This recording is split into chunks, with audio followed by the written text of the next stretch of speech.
अस्मद्गुरुभ्यो नमः। अस्माद् परम गुरुभ्यो नमः। अस्माद् सर्व गुरुभ्यो नमः। श्री राधा कृष्णाभ्यां नमः। श्रीमते रामानुजाय नमः। लंबोदरं परम सुंदरम एकदंतं पीतांबरं त्रिनयनं परमं पवित्रं उद्यदिवाकरं निभोज्वलं कांतिकांतं विघ्नेश्वरं सकल विघ्नहरणं नमामि। नारायणं नमस्कृत्यं नरं चैव नरोत्तमं देवी सरस्वतीं व्यासं ततो जयमुदीरयेत्। बर्हापीडं नटवरवपुः कर्ण्यो कर्णिकारं बिभ्रद्वासः कनकपीशं वैजयन्ती चामलाम्। श्री राम राम रघुनंदन राम रामा। श्री राम राम भरताग्रज राम रामा। श्री राम राम रणकरकस राम रामा। श्री राम राम शरणं भो राम रामा। मातो रामो मात पिता रामचंद्रो स्वामी रामो मत सखा रामचंद्रो सर्वस्य मे रामचंद्रो दयालु नान्य जाने नैव जाने न जाने। रामाय रामभद्राय रामचंद्राय वेद से रघुनाथाय नाथाय सीताय पते नमः। अंजनानंदनं वीरं जानकी शोकनाशनं कपीशमक्षहन्तारं वन्दे परमानंद माधवम। भक्त भक्त भगवंत गुरु चतुर्नाम बपु एक। इनके पद बंदन किए नासत विघ्न अनेक। अखिल ही प्रतनीय परमात्मा पुरुषोत्तम लावण्य माधुर्य सिंधु सुधा रस सार सरोवर माँ सुनैना की आंखों के पुतली का विदेह जा जनक जा जनकाधिराज श्री अवध नरेंद्र नंदन श्री रघुनंदन वैदेही मैथिली श्री राम प्राण वल्लभी सीता जी और राम जी के चरणों में मेरा कोटि कोटि नमन। तीनों मैया और चारों भैया के चरणों में मेरा कोटि कोटि नमन। अनंत बलवंत गुणवंत श्री हनुमान जी महाराज के चरणों में मेरा कोटि कोटि नमन। सज्जनों, यहाँ जितने भी कथानुरागी उपस्थित है और जहां जहां तक मेरी आवाज जा रही है और जो जो मेरी कथा को श्रवण कर रहे हैं सबको मेरा कोटि कोटि नमन। सज्जनों, हम सब अत्यंत भाग्यशाली हैं जो एक साथ जुटकर राम कथा का सुनने का और कहने का पावन संकल्प अपने हृदय में धारण किए हुए हैं। कहते हैं कई कई जन्मों के जब पुण्य उदय होते हैं तब जाके हमें प्रभु की सुंदर कथा प्राप्त होती है। कृपा में भी जब विशेष कृपा होती है तब श्री राम की हमें प्राप्ति होती है। यही बात हमारे भोले शंकर ने पार्वती मैया से कहा, अति हरि कृपा जाहि पर होई पाव दे मार्ग सोई। एक होती है सामान्य कृपा जो हमें संसार से प्राप्त होती है। संसार से हमें धन दौलत रुपया पैसा पद प्रतिष्ठा जितनी भोग विलास की वस्तुएं हैं हमें संसार से सब चीज प्राप्त हो जाता है। लेकिन एक बात ध्यान रखना सज्जनों, ये सारी वस्तुएं हमें संसार से प्राप्त होती है लेकिन भगवान की कथा हमें कभी संसार से प्राप्त नहीं होती। भगवान की कथा तब प्राप्त होती है जब खुद उनकी कृपा होती है। बोलिए जय श्री राम। हम सब रामायण कह रहे हैं, रामायण सुन रहे हैं, आखिर रामायण का अर्थ होता क्या है? श्री रामस्य चरितान्वितम अयनम शास्त्रम। रामचरित्र से संयुक्त शास्त्र का नाम रामायण है। रामायण, राम जी का घर जिससे राम अयते प्राप्यते एन तद रामायणम, जिससे हमें साक्षात प्रभु श्री राम की प्राप्ति हो जाए, उसे ही हम रामायण कहते हैं। सर्व पाप प्रसन्नम दुष्ट ग्रह निवारणम, संसार में ग्रहों की संख्या 9 है। ये जो ग्रह सभी पापों को और हमारे दोष को मुक्त करती है, सारी जितनी हम पे बाधाएं हैं सबको मुक्त करती हैं। कुछ ग्रह ऐसी होती हैं और उसी में कुछ ग्रह जो दुष्ट ग्रह होते हैं वो हमें परेशान करते हैं। लेकिन सज्जनों, एक बात ध्यान रखना, जब अति मंगलमय ग्रह जो हमारे हैं, जो हमारी मदद करते हैं, कृष्ण ग्रह और राम ग्रह, किसी भी चीज को जब ये स्वीकार कर लेते हैं तो बाकी ग्रहों की उनके सामने कुछ नहीं चलती है। कथा का अर्थ में जो आनंद की स्थापना करे, जिससे मन आनंदित हो जाए, संसार में रहकर भी हमें रोग मुक्त होकर, दोष मुक्त होकर, भय मुक्त होकर कैसे हमें आनंद से जीना है, यह प्रभु की सुंदर कथा ही हमें बताती है। पिछले कथा में आइए अब सब हम कथा यात्रा में प्रवेश करते हैं और आगे की कथा हम सब मिल के श्रवण करते हैं। पिछले कथा में हमने श्रवण किया था कि हमारे राघव जी शिव का जो जिस धनुष को 10,000 राजा भी मिलके नहीं तोड़ पाए, हमारे राघव जी उस धनुष को पल भर में तोड़ के चाप खंड उसका पृथ्वी पे डाल दिए। जब हमारे राघव जी धनुष को तोड़ देते हैं तो महाराज विदेह जो जनक थे, विदेह जी थे, उनके अनुसार उनने प्रण रखा था कि जो धनुष को तोड़ेगा वैदेही का विवाह उसी से किया जाएगा। तो फिर आगे देखिए क्या होता है। जब हमारे राघव जी धनुष को तोड़ देते हैं, फिर सीता जी उनके गले में जयमाला डाल देती हैं। और जयमाला कैसे डालती है यह पिछले कथा में हमने श्रवण किया था। जैसे ही सीता जी राम जी के गले में जयमाला डालती हैं, बस उसी समय तेही अवसर सुनी शिव धनु भंगा, आयसु भृगुकुल कमल पतंगा। शिव जी के धनुष का टूटना सुनकर चमचमाते हुए फरसा लेकर परशुराम जी वहां उपस्थित हो जाते हैं।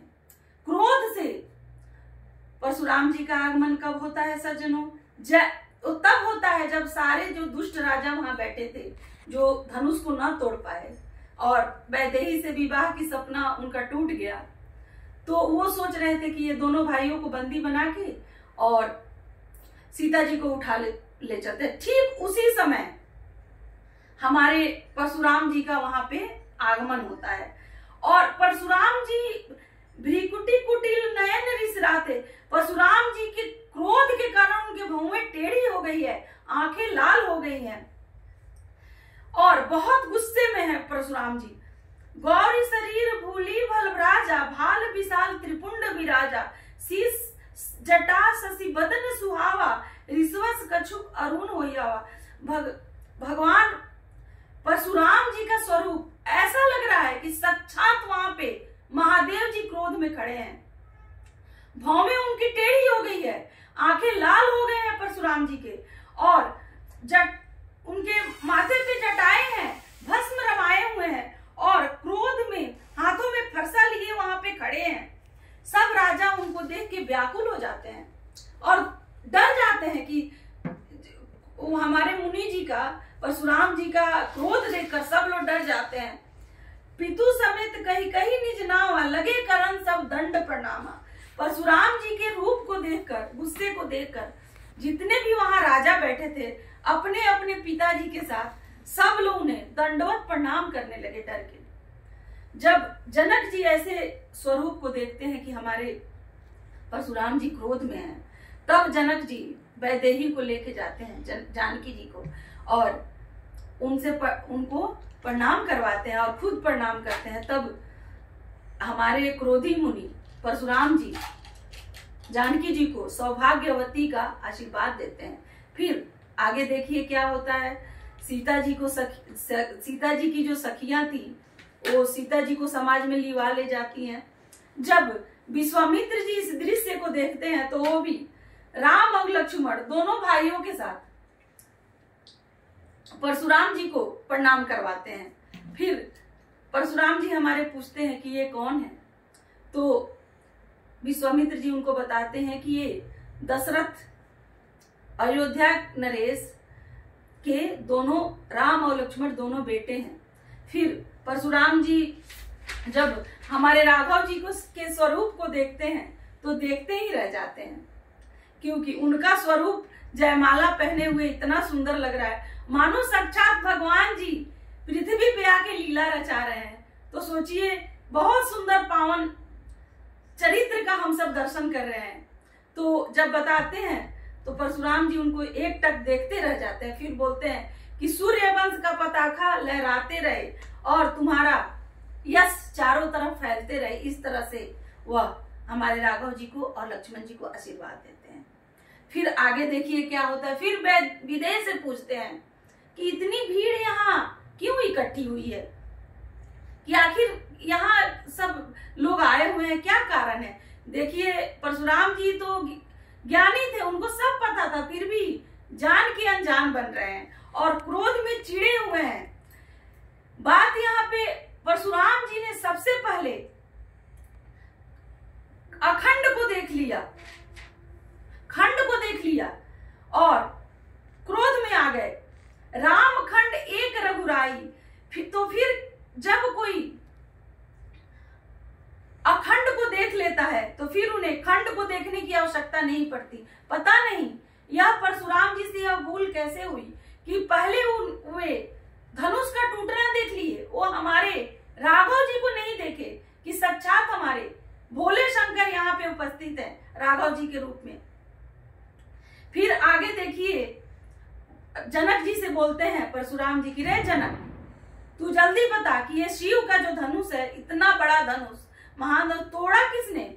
अगर तू नहीं बताएगा मुझे तो तेरा जहां तक राज्य है सब मैं विनाश करके रख दूंगा। परशुराम जी इतने क्रोध में थे।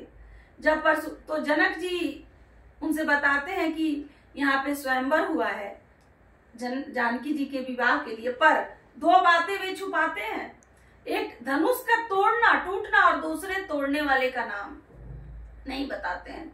फिर जब हमारे राघव जी देखते हैं कि परशुराम जी इतने क्रोध में हैं, तो फिर राघव जी हमारे बोल पड़ते हैं, नाथ शंभु धनु भंज निहारा, होई के हुए दास तुम्हारा, आयसु का कहिए किन मोही, सुनी रिसाई बोले मुनि कोई। शिव जी के धनुष का तोड़ने वाला उनका कोई भक्त ही होगा। आप इतने क्रोध में ना होइए, मैं धनुष तोड़ के आपसे डर नहीं रहा हूं। राघव जी ये बात बोलते हैं परशुराम जी से कि मैं धनुष तोड़ के आपसे डर नहीं रहा हूं, क्योंकि ये हमारा काम है धनुष तोड़ना। हम क्षत्रिय हैं, हमारे लिए धनुष तोड़ना कोई बड़ी बात नहीं है, कि हम शंकर जी के नाथ हैं और भोले शंकर हमारे नाथ हैं, फिर इसमें डरने वाली कौन सी बात है। जब ऐसी बात बोलते हैं और जब परशुराम जी को पता चलता है तो परशुराम जी क्रोध में कांपते हुए बोलते हैं कि ओ ये सब बातें मैं नहीं सुनूंगा, ये अनर्गल बातें मैं नहीं सुनूंगा। जिसने मैं शिव के धनुष को तोड़ा है वह सहस्त्र बाहु की तरह मेरा शत्रु है। फिर आगे देखिए क्या होता है। फिर जब लक्ष्मण जी ऐसी क्रोध में देखते हैं और लक्ष्मण जी को लगता है कि यह हमारे भैया का अपमान कर रहे हैं परशुराम जी, फिर वो नहीं सह पाते हैं और देखिए क्या बोलते हैं, बहुधन ही तो लरिकाई, कबहु न असरिज कीन गुसाई, एही धन पर ममता के ही तू, सुनी रिसाई का मृग कुल के तू।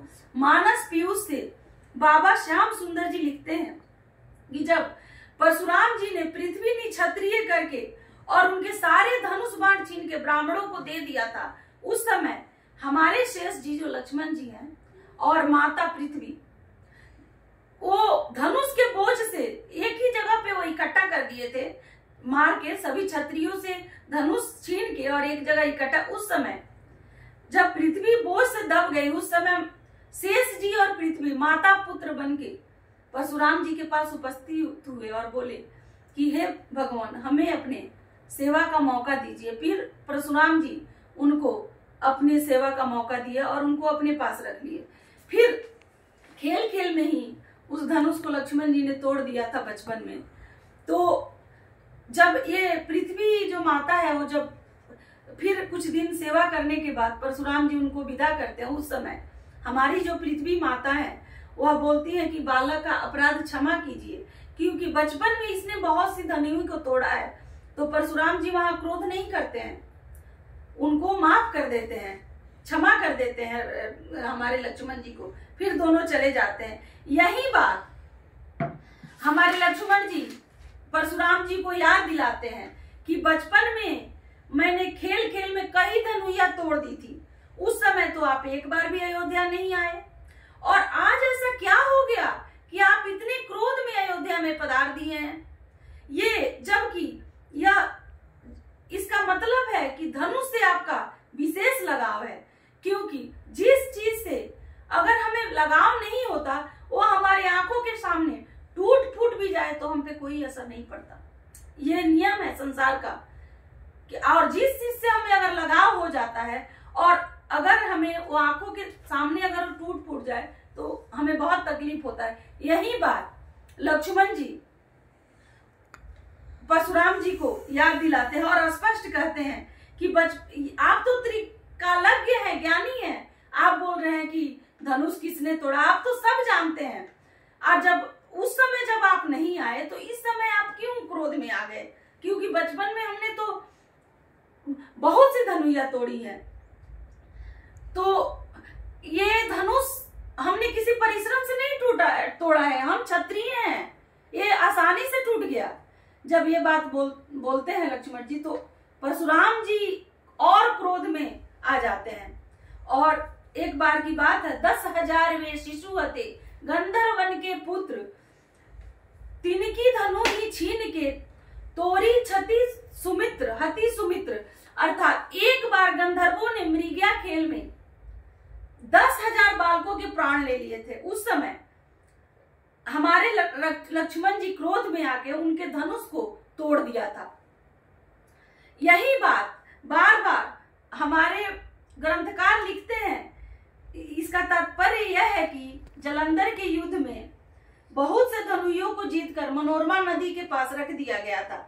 वो धनुष को रखने वाले हमारे परशुराम जी थे, जो वो धनुष को मनोरमा नदी के किनारे रख दिए थे शिव जी की आज्ञा से।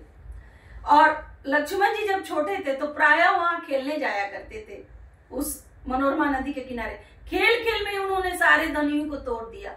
यही बात हमारे लक्ष्मण जी शेष जी उनको स्मरण दिलाते हैं कि बचपन में हमने इतनी सारी धनुइयां तोड़ दी, उस समय तो आप एक बार भी क्रोध में नहीं आए, और आज ऐसा क्या हो गया, ये शिव का धनुष तोड़ने से ऐसा क्या हो गया कि आप इतने क्रोध में होकर और यहाँ उपस्थित हो गए। पंडित रामचरण मिश्रा जी लिखते हैं कि उनमें एक बहुत सुंदर कथा आती है, जो हमारे पंडित रामचरण मिश्रा जी हैं, उसमें उन्होंने कथा लिखा है कि त्रिपुरासुर जो था उसके वध के लिए वज्रवत अस्थियों की आवश्यकता थी, और हमारे ब्रह्मा जी ने दधीची ऋषि जो थे उनकी हड्डियां मांग दी, अस्थियां उनकी मांग दी युद्ध के लिए। उसमें उनकी जरूरत थी, उनका धनुष बनाना था। फिर हमारे ऋषि जो थे अब हंसते हंसते अपने हड्डियों को दे दिया, पर उन्होंने उनकी आयु जो थी वो शेष बच गई थी। तो उन्होंने कहा कि अब हम आयु को कहाँ रखें। तो ब्रह्मा जी की आज्ञा से उन्होंने कहा और शिव जी सब ने मिलकर कहा कि आप आयु को अपने नाक के अग्रभाग में रखिए। तो फिर ऐसा ही हुआ और अस्थियों को उन्होंने दे दिया। फिर क्या हुआ आगे देखिए, फिर धनुष का बनना प्रारंभ शुरू हो गया। हमारे जो दधीची ऋषि थे उनके नाक की हड्डी से धनुष बनने लगा। ये जो लक्ष्मण जी थे वो उस समय शेषा अवतार में थे, बार बार अपने फन से उस दधीची ऋषि का जो नाक का हड्डी था उस पर चोट मारते थे, टूटता था धनुष, फिर बनता था, फिर टूटता था, बार बार टूटता था, बनता था। फिर शिव जी के आशीर्वाद से फिर वो धनुष बन के तैयार हो गया। चूंकि यह धनुष सजीव था और इस धनुष ये दधीची ऋषि के नाक की हड्डी से बना हुआ था। तो त्रेता युग में ही वो जब धनुष बन रहा था उसी समय ब्रह्मा जी ने उनको वरदान दिया था दधीची ऋषि को कि तुम्हारी आयु शेष रही है। जब त्रेता युग में जब हमारे राम जी का जन्म होगा और जब वह धनुष को तोड़ेंगे उस समय, जब धनुष टूटेगा उस समय तुम्हें मुक्ति मिलेगी, क्योंकि वो धनुष सजीव था। तो यही बात लक्ष्मण जी हमारे परशुराम जी को स्मरण दिलाते हैं कि उस समय तो बार बार मैं चोट मार मार के अपने फन से धनुष को तोड़ रहा था, उस समय तो आप एक बार भी अयोध्या नहीं है। आज ऐसा क्या हो गया कि आप अयोध्या में बिना किसी बात के वजह आप क्रोध में यहाँ पे आ गए। फिर वह हमारे जो परशुराम जी क्रोध में आके विश्वामित्र जी को कहते हैं कि इस बालक को संभालो, कटुवादी बालक है, ये ऐसे बोल रहा है, इसको तुम संभालो, नहीं तो ये वध के योग्य है, ये कटुवादी बालक। ये तो जैसे ही विश्वामित्र जी बोल रहे हैं उसके पहले ही लक्ष्मण जी बोल दिए कि सुनिए, आप हमको डरा रहे हैं, हमको डराइए मत, मैं आपसे डर नहीं रहा हूं, क्योंकि हम क्षत्रिय हैं और बस हम आपको इसलिए छोड़ रहे हैं कि आप ब्राह्मण देवता हैं और ब्राह्मणों का हमारे घर यहाँ अपमान नहीं किया जाता। गाय और ब्राह्मण पे हम लोग जुल्म नहीं करते, अपमान नहीं उनका करते, इसलिए आपको छोड़ रहे हैं कि, और आप इतना क्रोध में हैं तो करनी करके दिखाइए। जो वीर होते हैं वो युद्ध भूमि में करनी करते हैं, कहते नहीं है कि हम ये कर देंगे वो कर देंगे। फिर परशुराम जी क्रोध में आकर फरसा को उठा लेते हैं और बोलते हैं अब नहीं मानूंगा, अब इसका वध मैं कर दूंगा। और क्या होगा ज्यादा से ज्यादा, मैं तो ये सोच रहा था कि इस बालक का वध नहीं करूंगा, लोग हमको क्या कहेंगे, माता पिता शोक के बस में पड़ जाएंगे, सब लोग दुखी हो जाएंगे, तो मैं इसका वध नहीं करूंगा। लेकिन ये कटुवादी बालक वध के योग्य है, तो फिर लक्ष्मण जी बोलते हैं कि कर दीजिए, हमको आपसे डर नहीं है, कहिए मत, कर दीजिए। तो फिर क्या होता है आगे देखिए। लक्ष्मण जी के कठोर वचन से और क्रोधित हो जाते हैं परशुराम जी और क्रोध में बोलते हैं कि अब नहीं छोड़ूंगा, अब किसी का डर नहीं है, अब इसको मार के मैं कम से कम, शिव हमारे गुरु शिव हैं और शिव जी का धनुष इसने तोड़ा है, तो कम से कम इसको मार के मैं शिव के रीढ़ से उरीढ़ तो हो जाऊंगा, अपने गुरु के रीढ़ से। परशुराम जी उस समय इतने क्रोध में हैं कि वो ये नहीं समझ रहे हैं कि चाहे कोई कितना हो कुछ कर ले, लेकिन अपने गुरु के रीढ़ से कभी उरीढ़ नहीं हो सकता, और वो एक बालक को मार के उरीढ़ होना चाहते हैं। फिर परशुराम जी हमारे कहते हैं, विश्वामित्र जी कहते हैं कि इस बालक के गलती को क्षमा कीजिए भगवान, छोड़िए। तो परशुराम जी फिर क्रोध में ही हैं, लेकिन बार बार कहते हैं कि इसको मार के मैं अपने गुरु के रीढ़ से उरीढ़ हो जाऊंगा। सज्जनों, एक बात ध्यान देने योग्य है कि अगर हम अपने हाथ की या अपने शरीर की मांस काट के भी अगर हम अग्नि में दाह करें तो भी हम अपने गुरु के ऋण से कभी उरीढ़ नहीं हो सकते, क्योंकि गुरु का ऋण ही ऐसा होता है, कभी हम नहीं चुका सकते, क्योंकि भगवान को साक्षात दिखाने की देखते हैं हम, वो कृपा हमें गुरु से ही प्राप्त होती है जितनी भी। तो गुरु सबसे श्रेष्ठ है। जैसे गुरु मेरा ब्रह्मा, गुरु मेरा विष्णु, वह एकदम ठीक गुरु का स्थान वैसे ही है हमेशा, कि गुरु की कृपा से ही हम आगे बढ़ते हैं और बहुत कुछ हमें सीखने को मिलता है। ऐसे परशुराम जी और लक्ष्मण जी का आपस में दोनों का वार्तालाप हो रहा है और दोनों क्रोध में है, और आगे क्या होता है फिर ये हम अगले वक्तव्य में आपको श्रवण कराएंगे। टाइम भी हो गया है और गुरु जी को सत सत नमन और सबको राधे राधे। आज की कथा का विश्राम मैं यहीं पे करूंगी। तब तक के लिए शुभ रात्रि। राधे राधे गुरु जी।